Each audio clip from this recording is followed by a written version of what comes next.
Bueno, la verdad es que venir a Zaragoza es venir no a casa, es venir a la familia, porque no, no puedo decir más que el cariño que siempre he recibido en esta ciudad y además muy especialmente por el Grupo Eneo, muy especialmente por el Heraldo de Aragón.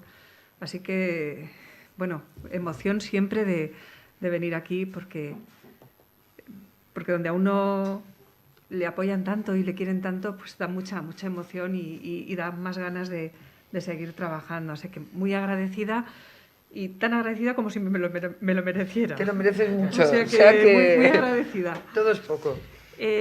Yo creo que supongo que el tema de la desinformación, igual es bueno seguir por ese hilo. Yo quiero contaros dos cosas que son positivas. En estos tiempos tan negativos, dos cosas positivas.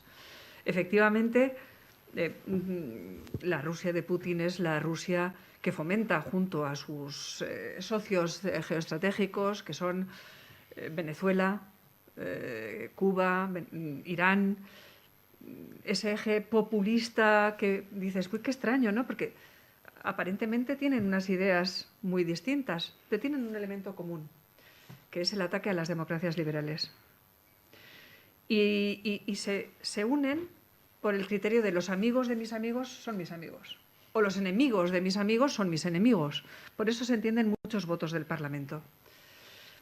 Y digo la relación tan estrecha de Venezuela con Rusia, porque hace no demasiado tiempo, fue en 2021, cuando hubo un gran viaje estratégico de Lavrov en el que Maduro se puso de traje, se quitó el chándal.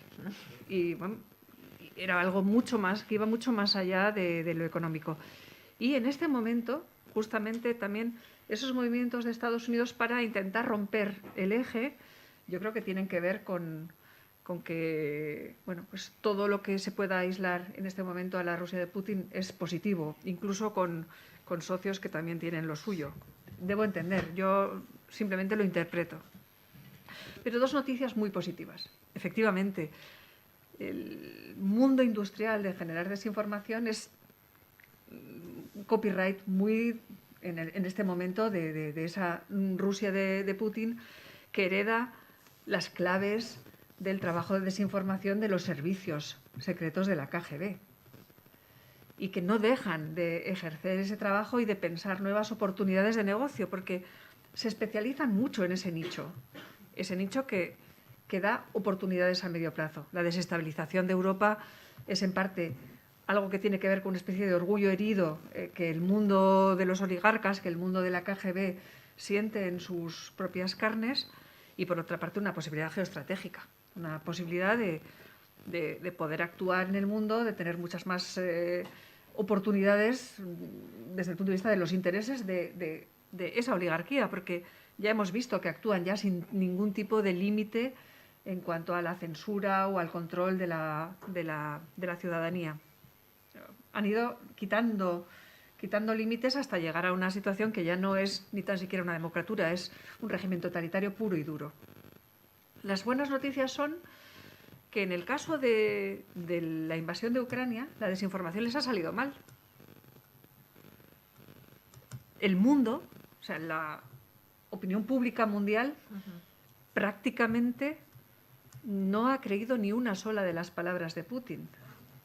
Utilizaron todos los trucos, intentaron utilizar al menos, todos los trucos de las demagogias populistas. Hacerse las víctimas. Estamos atacados por Ucrania y por el mundo OTAN. Y en el Donbass ha habido un genocidio y el régimen ucraniano es fascista.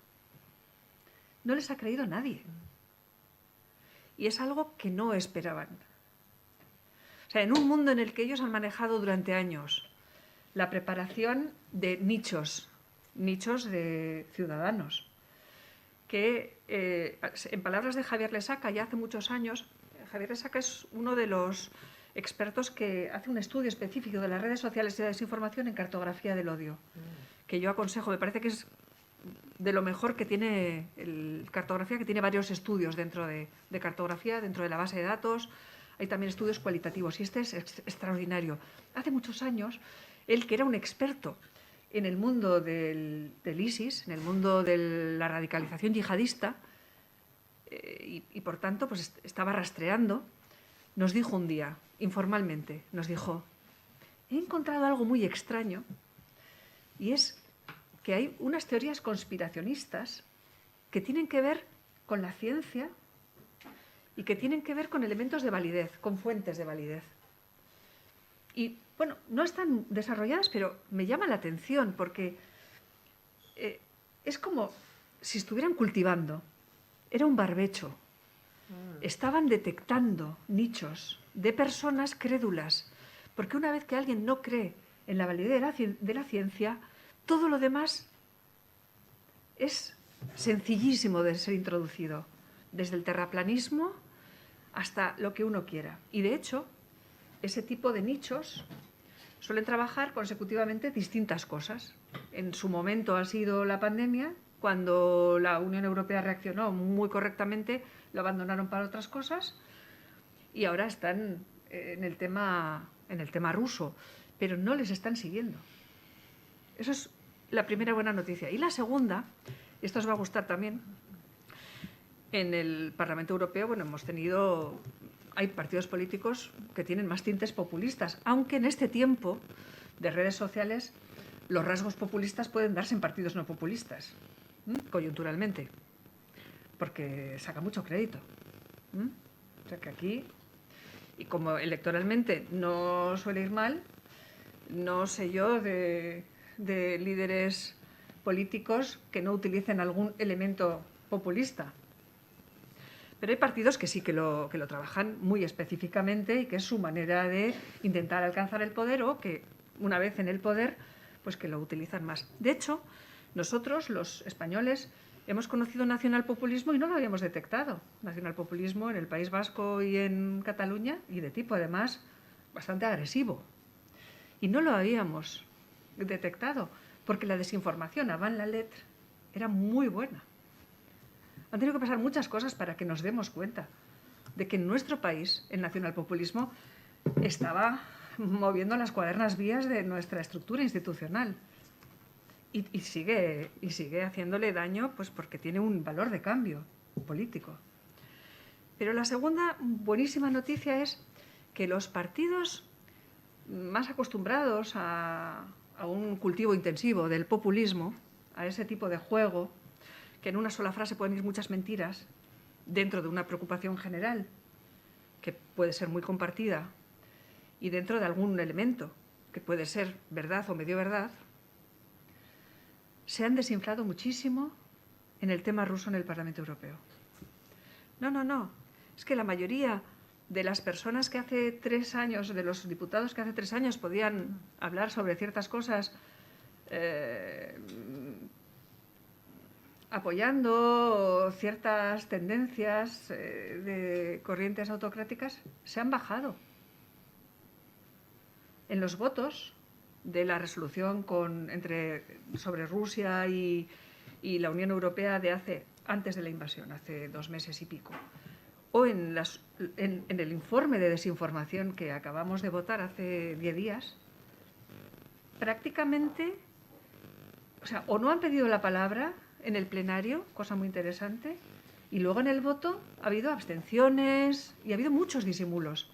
En la realidad, la realidad que no hay manera de disimular, porque no ha funcionado esa desinformación como Putin pensaba, ha hecho que muchos o cambien de idea y se caigan del caballo, o por lo menos disimulen o cambien tácticamente.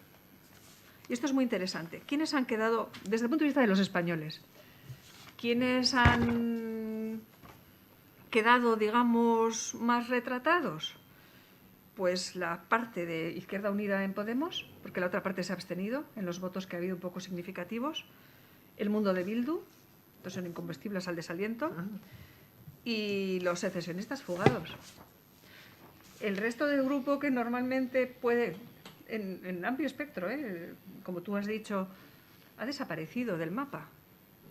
No estamos escuchando discursos polarizadores. No, lo que estamos viendo es una enorme unidad. Incluso los países que estaban que estaban bajo mayor controversia por cuestiones de valores o de cuestiones muy importantes de entender la soberanía y sobre todo lo que es lo constitucional. ¿Cuál es la fuente del derecho a la que nos tenemos que someter los europeos? Que lo discutían y que es muy controvertido y que es muy conflictivo porque tenemos una fuente de derecho europea que si no la acatamos no hay una Unión Europea. Es tan sencillo como esto. Pues esto también se ha prácticamente volatilizado. Y escuchamos ahora a líderes que solían estar muy enfrentados a la Unión Europea de una manera muchísimo más consensuada, pidiendo unidad, reforzar las fronteras europeas, el ejército europeo, la solidaridad europea, etcétera, etcétera. Aquellos que pensaban o que solían utilizar mensajes como diciendo Bruselas es como la antigua Unión Soviética, cosas así, exageraciones de este tipo, hemos visto un cambio de mensajes extraordinario. Y de hecho la solidaridad y la unión de los líderes en el Consejo a nivel de los gobiernos ha sido prácticamente automática. Ha sido mucho más rápida que con la pandemia. Y eso es una muy buena noticia, dentro de que estamos en una situación pues muy complicada. Pero tenemos un elemento ahí de contención. O sea, los políticos se han unido en el Consejo. La Comisión lleva bastantes años trabajando la cuestión de la desinformación. El Parlamento ha generado una comisión especial de desinformación que acaba de hacer sus recomendaciones y que la primera recomendación es que tenemos que seguir porque son asuntos tan delicados que las fronteras de la libertad de expresión y de aquello que puede ser desinformación dañosa, las fronteras, los elementos, los criterios para la atribución de injerencia extranjera o no, las necesidades desde un punto de vista del derecho internacional público, atribución, sanciones, la necesidad de entender el mundo de las amenazas híbridas y de verlo en el marco de la OTAN, la actualización de las nuevas amenazas, aunque Putin se ve que también le gustan las clásicas. La cuestión de las grandes tecnológicas, los algoritmos adictivos, la cuestión de pasar de la no regulación de las grandes tecnológicas a la corregulación o tal vez a la regulación. El modelo europeo frente a un modelo que en Estados Unidos les ha causado una vulnerabilidad extraordinaria, porque no olvidemos que no solo el Capitolio, es el incendio de ciudades por parte de la ultraizquierda también.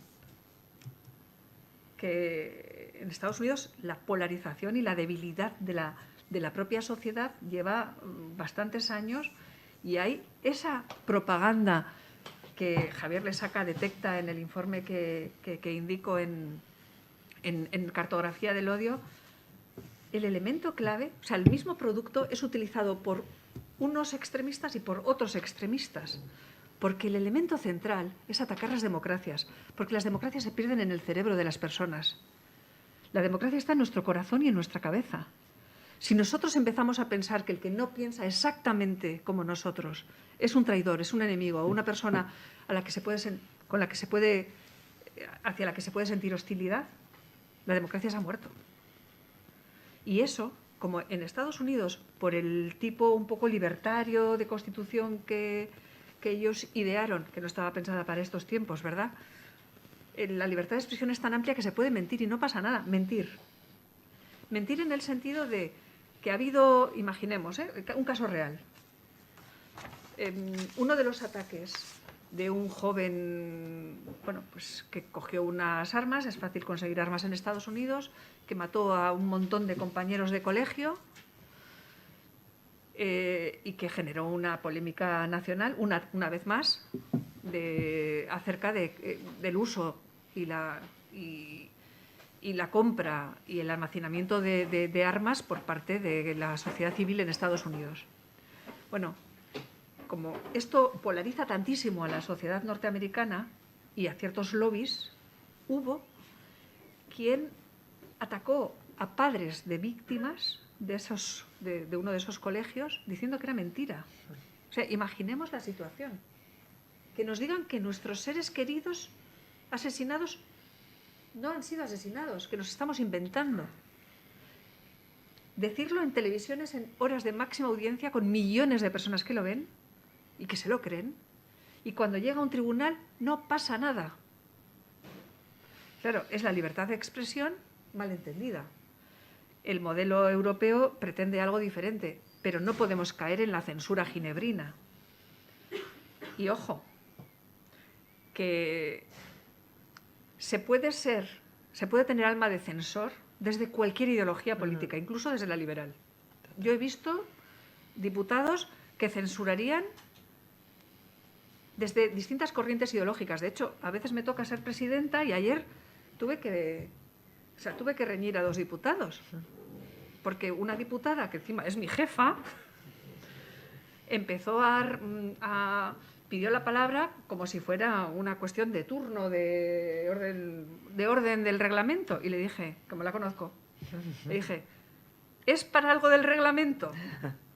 Y coge la palabra y empieza a meterse con un señor al que decía unas cosas pues, que yo personalmente no comparto. Pero creo que era libertad de expresión. Y entonces empezó a decir que no sé qué, que no sé cuántos, que había que quitar la palabra, que esto, que lo otro. Y le dije, vamos a ver, ¿qué artículo me invoca usted?